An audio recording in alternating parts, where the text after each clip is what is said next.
Hey everyone, it's 10 Types, and today I'm ranking the top 10 decks in Pokemon TCG standard format. This is the Journey Together post-rotation format.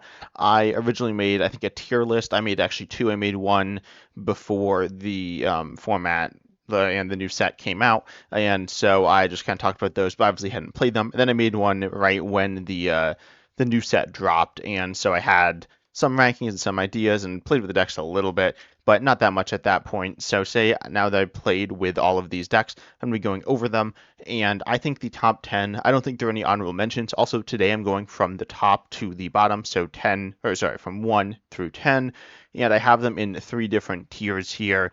The criteria is obviously just what I think is the best, so it is, kind of subjective, but these are from what I've seen and what I've played with as well, of course, that being, the main factor played with and against, and like, how good they seem. And so, yeah, no honorable mentions, except there are some decks that, like, for example, Dragapult, I just have one Dragapult deck, one Archaludon deck, one Gholdengo deck, things like that. So, keep that in mind. But I have two decks in the top tier, so let's go over the first one. And I say within tiers, you can argue some. I'd say between tiers, though, I wouldn't really argue very much. But the top deck is, in my opinion, Archaludon EX. Archaludon EX is a deck that I was not expecting to find as good as I have, and was expecting. We'll talk about the number two deck's Dragapult, right? So we'll talk about that in just a moment. But Archaludon is really consistent. That's the best thing about it, I think. I mean, there are lots of decks that are consistent, but it's consistent. It's also strong. It's not literally the strongest damage output wise, but it's pretty good. It has the turn one potential with the poison knockout strategy to potentially win the game or be in a very good position in that situation by taking an early prize before your opponent has, like, they won't be able to respond on their turn at all. And then you can take, like, even if you just knock out a single prize, which is what you'll be doing in that situation, you can still be ahead. Versus if you're just knocking out a single prizer, turn going second, that's not necessarily going to put you in the right position. But anyways, that's not like the main reason why this deck is good. Though I do think the poison build is better than the others. There are some different builds of Archaludon. There's like um, I don't know where the line's drawn between the different builds, to be honest, but there's like the Hops build with a bunch of, with like Hops Astron EX and Hops Snorlax. There is the Poison build, which again I think is the best. I think it's a little bit better. I think the other builds are probably in a tier below, though you could, like, it is grouped in here. And then there is the builds that are more focused on gusting, which is, also good. But this deck can do, in this build specifically, can do really solid damage. One-shotting if they don't retreat. Generally you'll be doing 320, I believe. If I'm, yeah, 320. So that's obviously really nice, but that again is if they don't retreat from the poison. But anyways, you have a really solid attacker. You have a lot of HP. HP is really nice here. Charizard DX, which we might talk about later in the video, is good, but it is a stage 2. Outside of that, these Pokemon are actually similar. They have differences, of course, but they're both these 300-ish HP Pokemon that have like a mid-range damage attack and can accelerate to themselves, and are called on the X is stage 1. So it's really consistent. We'll say I'm not a big fan of the Monkey Dory, but regardless, the deck is just really, really solid, really safe, and good enough damage wise and tanky, and just really checks all the boxes. Again, there are decks that are stronger in terms of raw damage and some that are a little more versatile, though it's like pretty versatile with the poison stuff, giving you some extra options there. And you again can put in different like options that would, like, Hops or the Gust. They're just the different builds, but it's really, really strong in a deck that I wasn't expecting to find as good as I have found it. The next deck is Dragapult EX in the top tier here. I could see it, as the number one deck, though I don't think it's a clear runaway number one deck. Obviously, I may have it at 2. I don't think Archaludon's a clear runaway number 1 either. I could also see Dragapult dropped into the lower tier, but I really don't think so. But Dragapult EX is obviously really good. It has a lot of HP. It's the most played deck in the game now by a bit of a margin, I think. I don't think it's as highly played as it was in Japan. The limitless results here aren't like exactly the full picture, but it's played a bunch. It's certainly the deck I see the most, and it is able to take out bench Pokemon through the use of Dragapult EX and also with Dusknoir. I did make a video I talked about Survival Brace, I think is the name of the tool, and that I think is a bad build. I think this is definitely the better build, because Dusknoir is really good. Badoo's like good for the deck, and also you just have Drakeloak, which is also really nice. We'll talk about Gardevoir later on in the video, and a big loss to that was the loss of Kirlia. Drakeloak is kind of like what Kirlia was in Gardevoir, and so it lets it be like a really decently consistent deck. Drakeloak's not super strong. The biggest issue with the deck, in my opinion, is the consistency, and that is definitely something that when I'm playing with and against the deck, I see that being an issue, and that's really where the deck can lose. It doesn't have the strongest single target damage. I mean, Dusknoir, I guess, means it can do essentially as much as you want, but at that point, you're like giving up prizes, which is not good. It's not always super meaningful to give up the prizes, and it can be kind of good, I guess, with a countercharge on Iono, but like it's not. You'd certainly rather not be giving up the prizes, obviously, and then you are, relying on certain Pokemon to be like, targeting certain Pokemon on the bench, and not all decks are really vulnerable to that. For example, our Caledon, right? The Pokemon there aren't these low HP basics that are just sitting on the bench, and then also another weakness is the literal weakness. It doesn't have a weakness in the card, but people are targeting Dragapult EX, and Liz Clefairy EX is played a lot. So Dragapult EX, you often need to be able to get multiple of them back to back, or sometimes you do at least, because your opponent has the possibility to one-shot you, and that's like really bad. So it's a very good deck, and definitely one of the strongest in the game right now, and also annoying to play against. I think it's a little overrated because it's so annoying to play against. Decks like this, like there are lots of them, right? I personally would put VMAX in that tier, but definitely something like ADP, which is a while ago. VMAX is also a while ago, but really like Badoo and Dusknoir are just so annoying to play against. I think I've heard of that a lot. And so people are like, wow, they're so strong because they're so annoying to play against. I think that's kind of what people think. But I mean, they are really good, obviously. But they feel more annoying and therefore better than they actually are by just a little, but still a very, very good deck. Either of these are, these are really the top decks in the game right now. Number 3, we're entering the next tier. This is, I believe, decks 3 through 7 here. I'd say are all pretty close to each other. I could see Raging Bolt being any of the decks being anywhere in that range, though I just have like slight preferences here. Raging Bolt is a deck that, with Noctowl, is decently consistent. You do have turn 1 and just general one-shotting potential to like knock out anything. The deck's not super versatile, but it's really strong. There's not really too much to say about this deck. You can't do everything, but the thing you can do, which is taking knockouts every turn, you're really good at. And you have some versatility. You can play like some different attackers, and it's a solid deck. I mean, it's strong, right? I have it as the number 3 deck. It's not as good as it looked like it might have been when we look at the Japanese meta, but before the set was out internationally. But it's still very good. Definitely a top deck, or not like the top tier, but like the second tier. It's good, right? It's a very good deck, but it just isn't. It's also like lost a piece of the rotation like every deck, so it's a little less consistent. Like turn 1, a little less strong there, but it's still very good. Again, not too much to break down with this deck. I guess you do have the weakness thing with Liz Clefairy EX, but that's not as big of a deal anywhere near as it is with Dragapult EX. Then the number 4 deck we have here is, I'll also talk about the number 5 deck. They're all Noctowl decks. The number 4 deck here is the Terravox. The number 5 is Terapagos.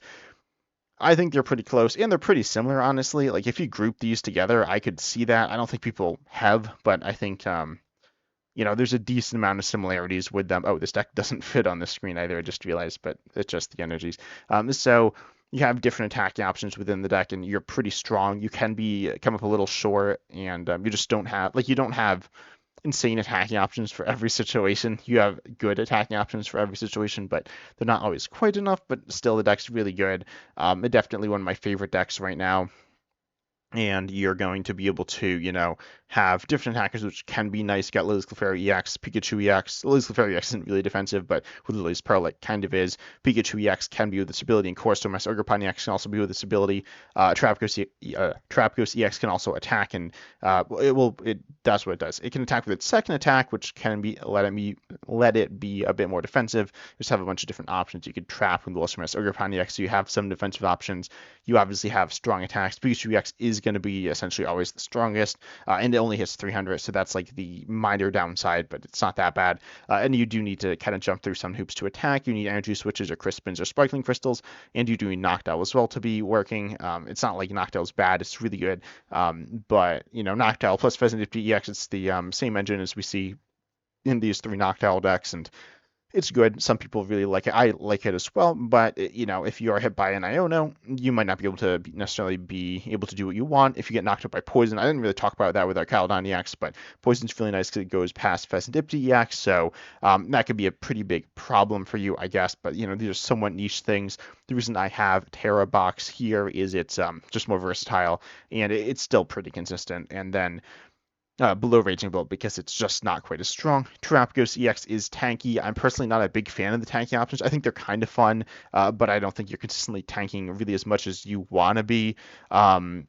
I think like you're giving yourself a lot more HP plus healing, but I think it only matters just a small amount of the time, and you're getting extra energies, which are hard to get. You need that, right? You need extra energies to use Munkidori. You need the Bouffalons on the board, which take up bench space and deck searches, so you just have some issues. The deck's still very good though. Again, it's still in this second tier here. Then we have Gardevoir. Gardevoir, I was like what's this, deck 6? Yeah, this seems like when I said this, I was like, this seems a little low for Gardevoir, but it's still very good. I'm not going to sit here and say Gardevoir is bad just because I have it as deck 6. It's again still very good. Gardevoir EX, its biggest issue, I mentioned this earlier, or I didn't say it was the biggest issue, but it is an issue, and I think it is the biggest one. It's losing the Kirlia.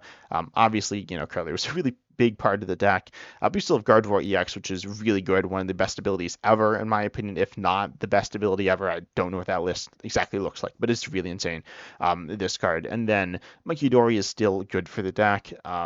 And obviously you have Drifloon and Screamtail as attackers, and you have some other ones. You have the Mew EX, Liz Clefairy EX combo, which can be nice.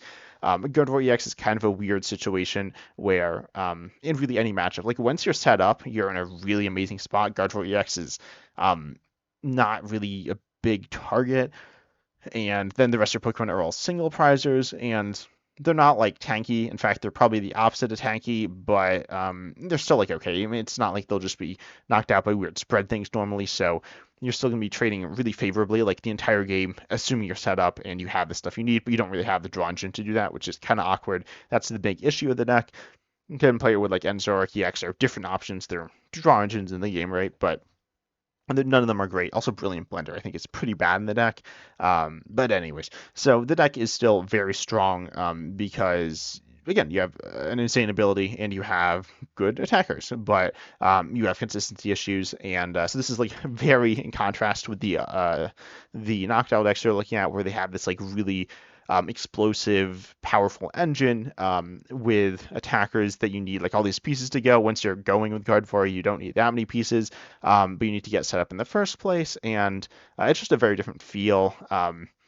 Again, I wouldn't necessarily say one's that much better than the other, but Gardevoir, when I played it and played against it, I found it like okay, good, certainly deserving to be like a top tier or second tier deck here.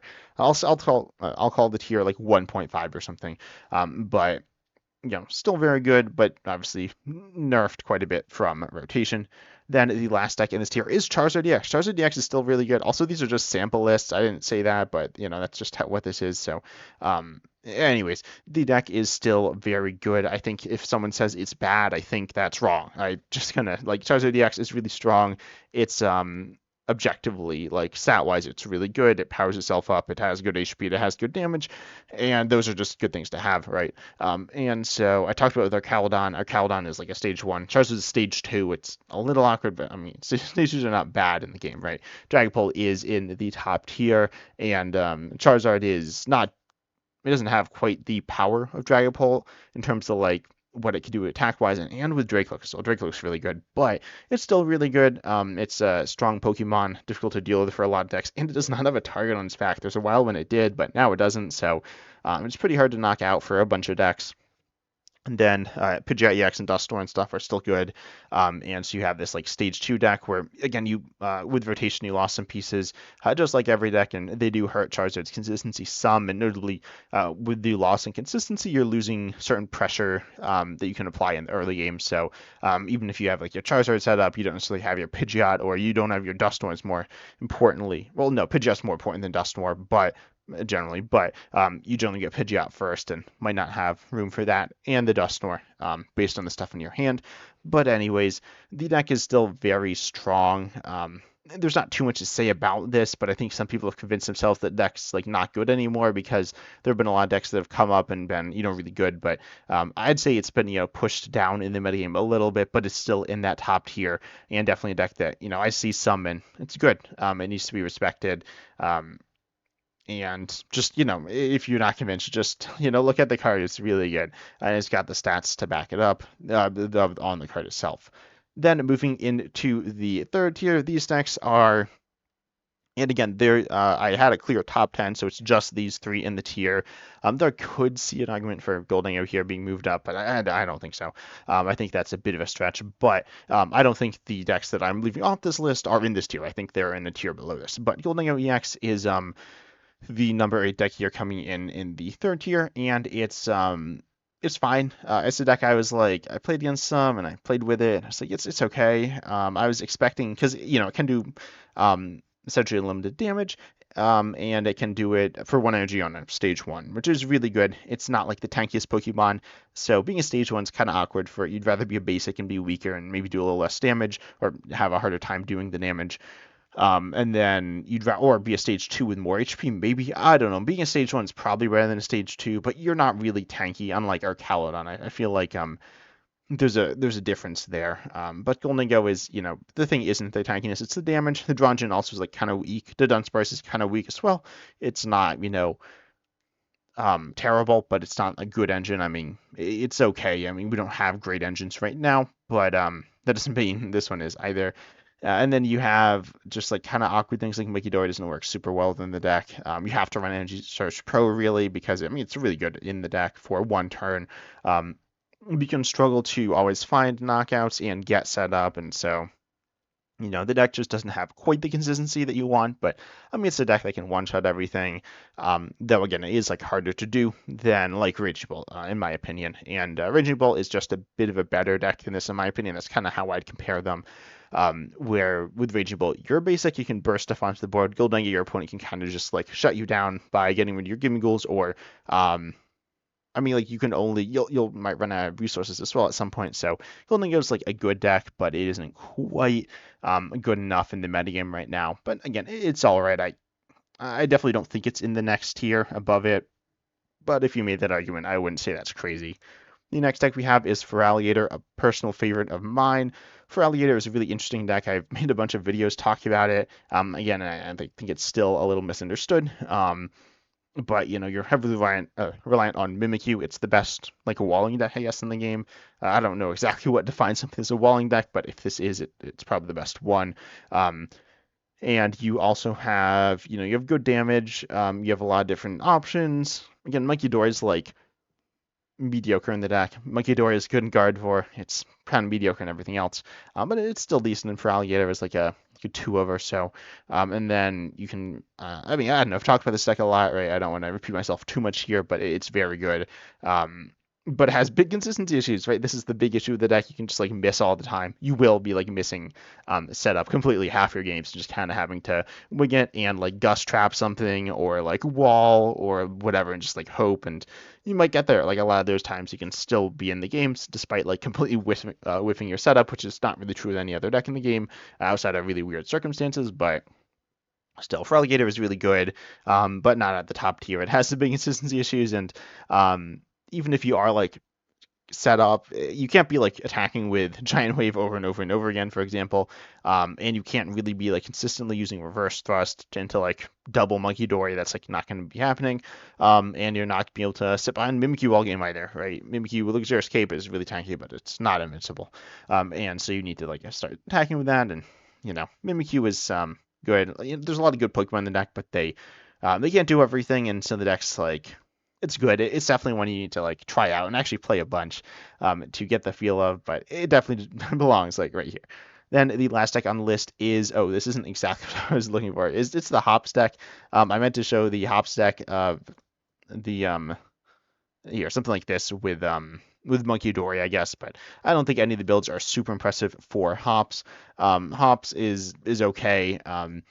You can do like decent damage and some fun stuff, some spread stuff. It feels, I included, I think, in my like 5 rogue decks video. It's not really a rogue deck in terms of plays and stuff, but the way it like the way when you're playing it, it feels kind of like a rogue deck, which isn't really a compliment, but it's interesting. It's a decent deck.